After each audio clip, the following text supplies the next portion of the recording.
Season two of Mayor of Kingstown is just as intense as season one. It looks like Kyle is sort of suffering in more ways than one. Where do we pick up with him? We pick up a couple weeks after the prison riot, and he's done nothing to address his PTSD or his experience during the prison riot. And his band-aid for the solution, his problem for the solution is just to get into his work. But he's carrying a lot of baggage with him as he does, and as you have seen. I mean, it seems like he's suffering a little bit of PTSD, not just from the loss of his brother, though. Yeah, it's not for the loss of his brother. It's really everything. And it's crazy in season two how it just he just keeps getting things thrown on his plate. Of course, in season one, he lost his brother. I mean, that was very tough for him, tough for the whole family.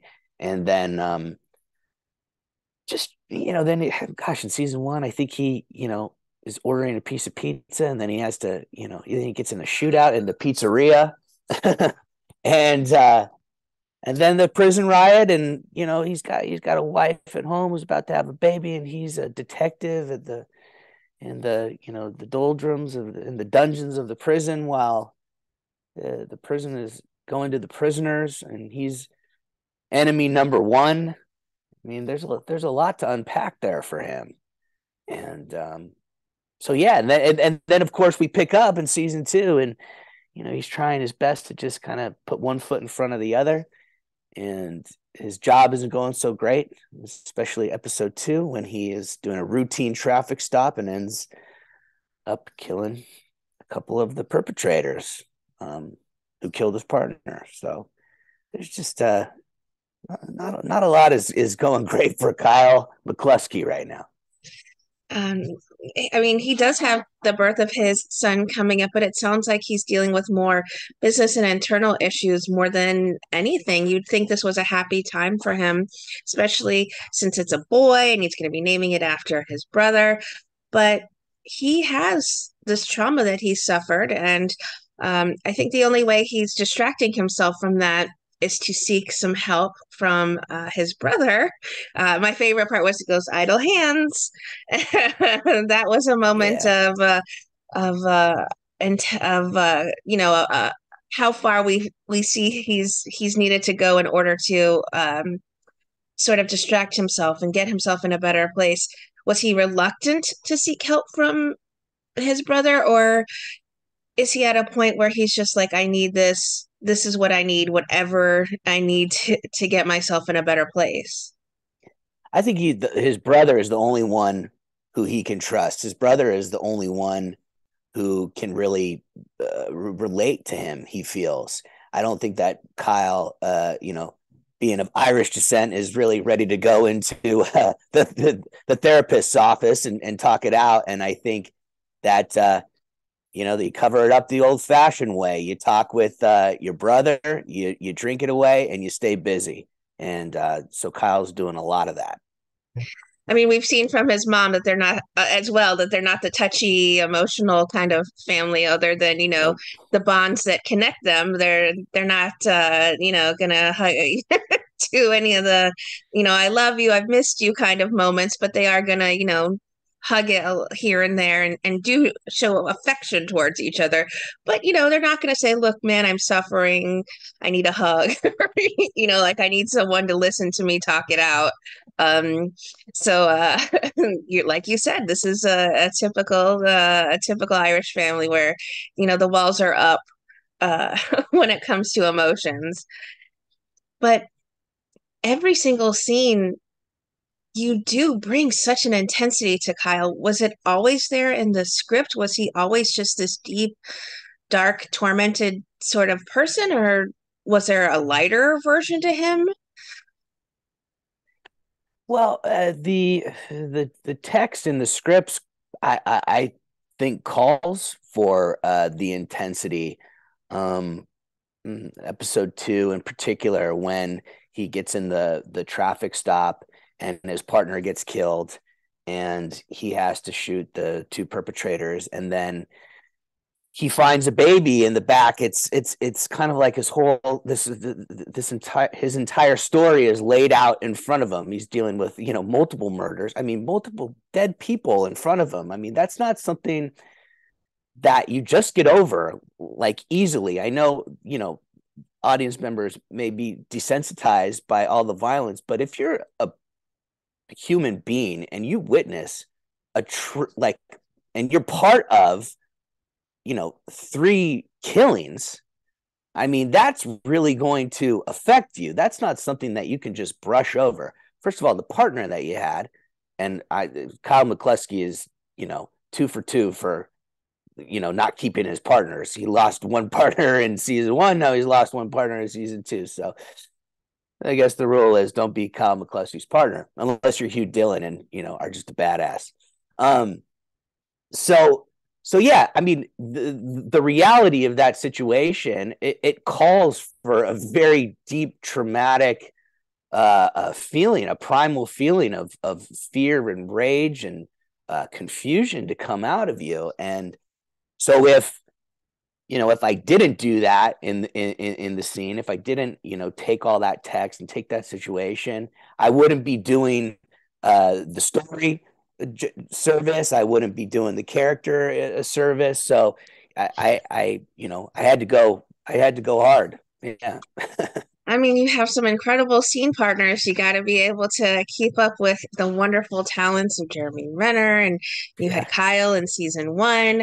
Um, so, Oh, that was my favorite scene. That was the filming. The only time the brothers are seen together was just so fun with Kyle Chandler, with Jeremy Renner. We're walking out. Taylor Sheridan's directing. Taylor Sheridan's coming in. He's giving us different notes. He's switching up the scene on us. Where he's just keeping us on our toes. You don't know where the camera is. Kyle Chandler looked at me and he goes, "You see any cameras out there? I don't even know where the cameras are." And I'm like, "Neither do I. Let's just keep going." And that was one of my favorite scenes to film. And yes, continuing to work with Jeremy just makes me a better actor because like that man is incapable of not delivering truth with his dialogue. I mean, he is so in tune. And if he doesn't feel it, if he thinks it stinks, like he won't continue until he feels it internally. And watching him and seeing that go down and learning those things from him, it's just I really do feel so grateful to be working with him and working with all the cast because the entire cast of Kingstown brings their A game. And I think that's because everybody understands, what a special type of show it is. We have a lot of room for creativity and everybody's real grateful to be there. Just great humans overall. talent after talent touches the screen with that. It starts at the top with Taylor and it finds its way down to the cast, the wonderful cast that you're a part of. And I'd be remiss though if I didn't ask you, there's an intensity to every single scene. There's such high stakes at every single moment for every single individual. How do you shake off a long day of filming after being at 100 on the adrenaline scale for almost everything? You guys are tiptoeing around certain topics, you're tiptoeing around certain situations for your safety and for your families at the same time. It's such an adrenaline rush, the whole thing through and through, episode after episode. I get very tired after a day like that. you know, I go to sleep. That's how I get rid of it. I just go to sleep. Yeah, after any, just finding those emotions and stirring up the pot and bringing it just like hours after hours after hours. I mean, some of those days, like in the prison riot, it was just like stewing in misery for like 12 hours that day. It was just like, but then but actually you get done with a scene like that and you know that you brought it and you're just like, that's what keeps me coming back. That's why I love acting is because I just get to go to those places in my mind and my body and bring truth to it. I don't know. I can't explain it, but all I know is that I love doing it.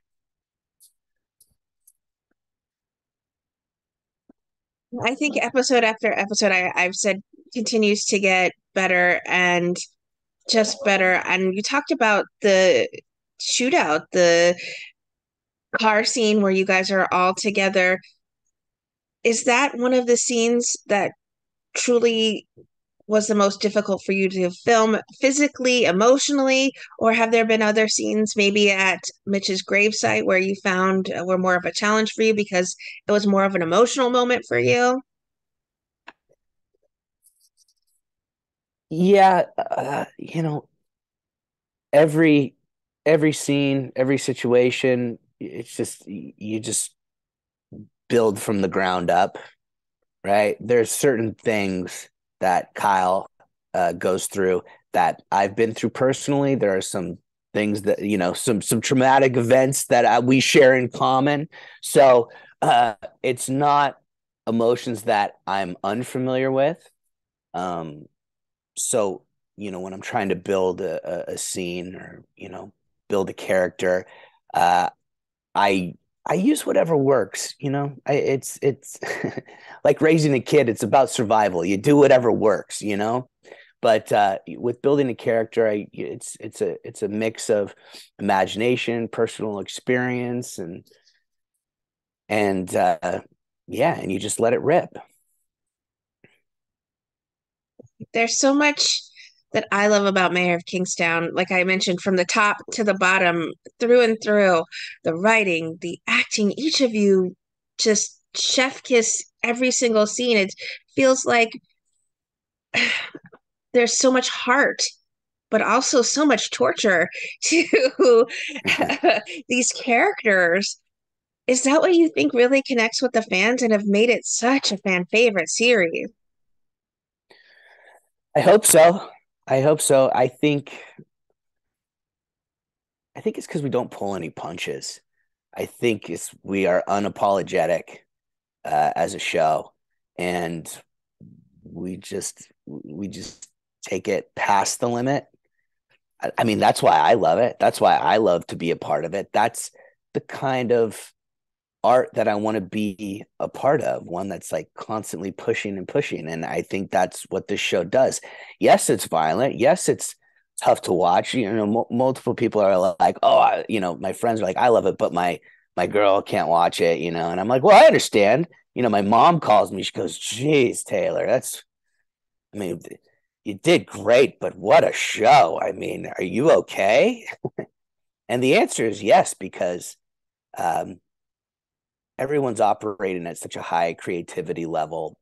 And when you train, through the years in your artistry, and then you actually get to let it rip in an environment that Kingstown allows you to, you can't ask for anything better.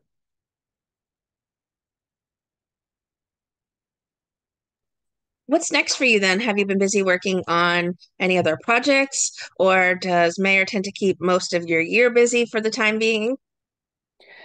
Last year, I filmed a couple episodes of a great limited series coming out on Netflix called Griselda, starring Sofia Vergara. So I got to work with some really talented people on that, and I think that comes out this year.